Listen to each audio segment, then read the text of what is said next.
የኢትዮጵያዊነት ደማቅ ግርማ በጀርመን ፍራንክፈርት ከተማ ምንገር ቢርቅ ልብ ሀገር ይቃኛል። ኢትዮጵያዊም ከያለበት በፍቅር ይገናኛል።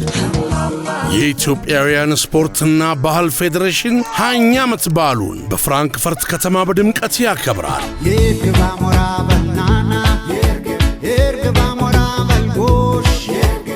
ታዲያ ከዚህ የሀገር ቀለም ካለው ተወዳጅና ብርቅዬ ፌስቲቫል ማን ይቀራል? የዘንድሮ ዝግጅት ከወትሮ ሁሉ ይለያል። ለየት ባሉና አስደሳች ዝግጅቶች ለ5 ቀናት ይቆያል። በአውሮፓ የሚኖሩ ኢትዮጵያውያን ዓመታዊ ዝግጅቱን በከፍተኛ ጉጉት ይጠብቃሉ። ከሕፃን እስከ አዛውንት ተሰባስበው ፌስቲቫሉን በልዩ ድባብ ያደምቃሉ። ባህላዊ ዝግጅቶች፣ የሙዚቃ ድግስና የሰርከስ ትርኢቶች፣ ባህላዊ አልባሳትና ምግቦች ይቀርባሉ።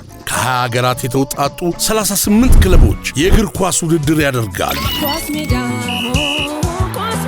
ነጋዴዎች፣ ባንኮች፣ ሪል ስቴት አልሚዎችና ሌሎች ተቋማት ይሳተፋሉ። ከ50 ሺህ በላይ የሚሆኑ ታዳሚዎች አስደሳች ጊዜ ያሳልፋሉ። የኢትዮጵያውያንን ማራኪ ባህልና ገጽታ በጋራ ያገዝፋሉ። ምርትና አገልግሎቱን ለመሸጥና ለማስተዋወቅ ምቹ ሁኔታዎችን ፈጥረናል። ለቀረን ውስን ቦታ እንድትመዘገቡ በአክብሮት ጋብዘናል። የኢትዮጵያውያን ስፖርትና ባህል ፌዴሬሽን